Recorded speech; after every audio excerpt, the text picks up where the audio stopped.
Welcome to Relation Stitch. I'm Clyde Fraley. It's been about 4 months since I posted anything. Wouldn't you know it, in December, at the end of the month there, I had a stroke and I was having headaches, high blood pressure, and then it's just, the medulla, the mid part of my brain. There's like a mid section here at the base of the brain, and so it affects the left and the right side. I'm having symptoms on both. So I spent about 6 weeks in the hospital. And on top of that, come to find out, I'm allergic to the contrast that they put into your body when they do an MRI. I went into anaphylactic shock, flatline there for a second. I'm trying to get out of the doctors what really happened. They're kind of being a little bit coy with me on that. And anyway, kind of mad I didn't have a near-death experience. Like, I didn't see the bright light.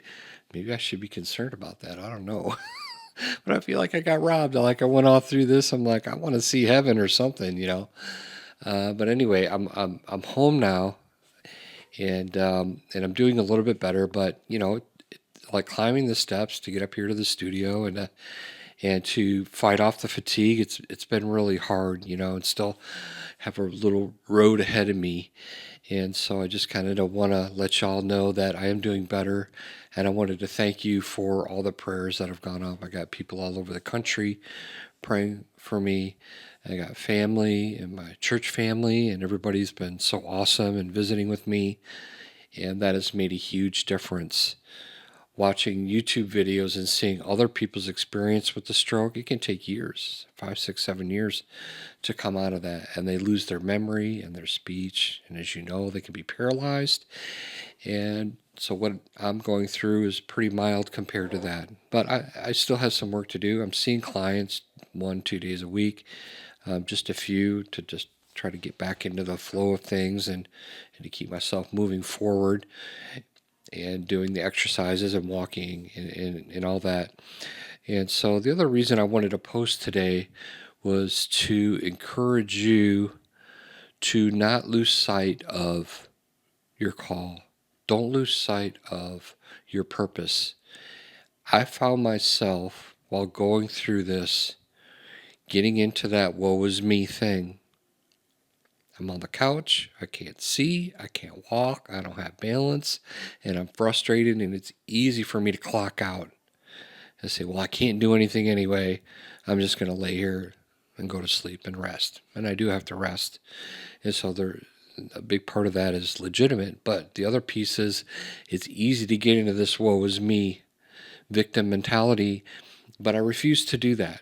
There's days I do fall into it, but there's other days like today, it's like, no, I'm going to be motivated and I'm going to keep pushing forward, because it's easy to see that mountain in front of us, and that's all that we see, or the valley that we have to traverse to get to the other side, and it can look insurmountable, but it's not. And the key to our victories in these battles that we have in life, because life can come at us, is to think about how can we be of benefit to someone else's life that's going through the same thing that we're going through. I need to reach out to someone that had a stroke or that's going through something physically difficult in their body, and be a friend to them and minister to them in one way or another. It could just be, visiting with them and having a conversation about the weather. It doesn't have to be anything deep. You don't have to have the answers. So you might be going through something in your marriage. You might be on the brink of divorce, in fact. Find someone that you can talk to and help them through their relationship. And you might be thinking, well, how could I possibly do that? I'm not even qualified to run my own marriage, and you want me to go talk to someone else about their marriage? Yeah, I do. You don't have to give them the answers, but you can be a friend to them. Because when you sow and you give into someone else's life that needs the same thing that you need, there's victory in that for you. There's something supernatural that happens. Doors begin to open, and that mountain gets a little bit smaller and the valley comes up a little bit. And you can get through that a lot easier. But when you're blinded by your own heartache, by your own physical pain, by your own bankruptcy, by your own job loss, by your own foreclosure, it's easy to forget about others around you that are going through the same thing. But man, if we could just learn to say, okay, I know I'm fighting with this battle, but I'm going to take an hour out of today and I'm going to go have lunch with someone that's going through something, and we're just going to have a sandwich and talk about nothing and just show that friendship. And maybe something comes out of it. Usually that's what happens.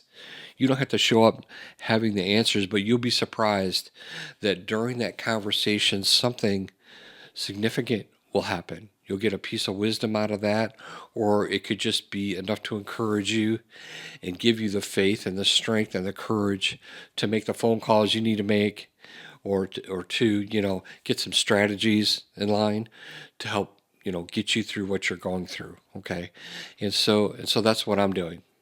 I'm gonna keep pressing into my purpose and not forgetting about that.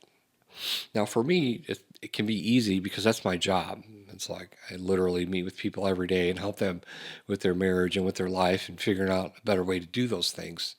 For you, your purpose you might be an artist or you might be a contractor. It's like that's the thing that drives you, and you're not really doing that person to person thing, you know.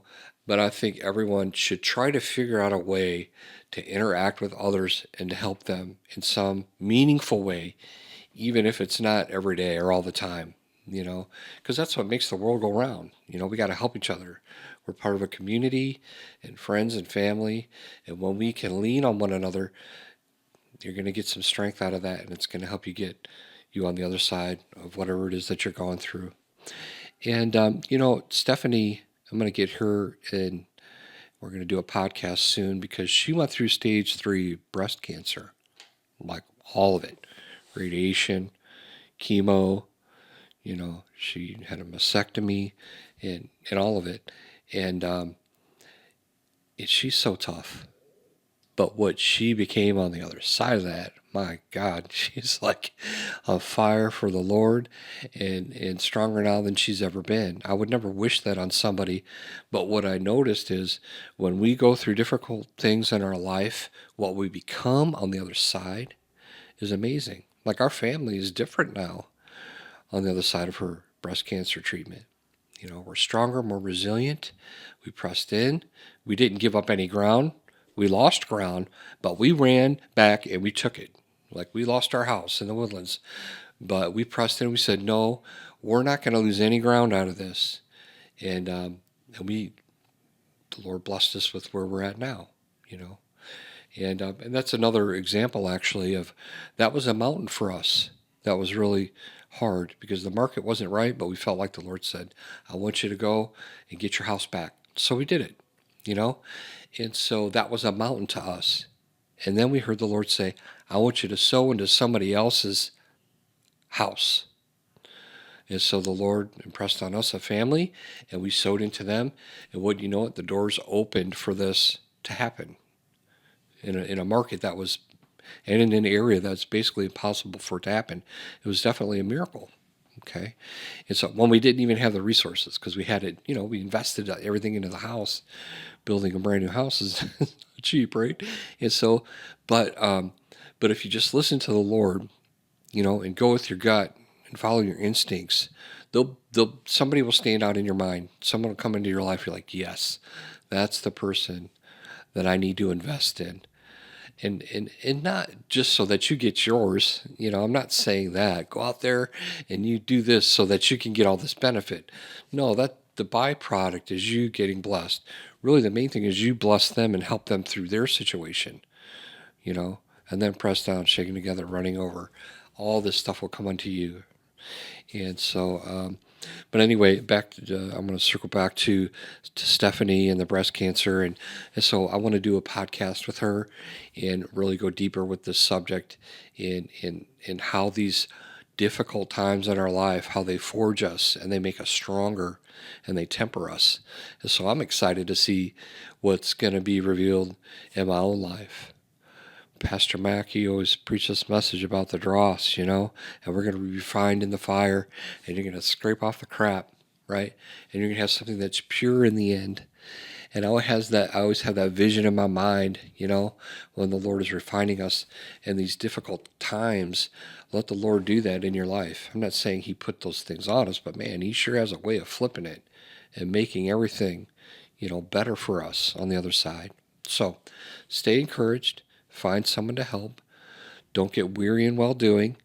You might be going through something difficult, but just know that that's just a sign that you're going to be stronger when that thing gets revealed. God never leaves his people hanging. You just got to stick with it. Listen to the voice of the Lord and act on that. So we'll see you soon. I'm going to get Stephanie in here, and it's going to be really good. So stay tuned.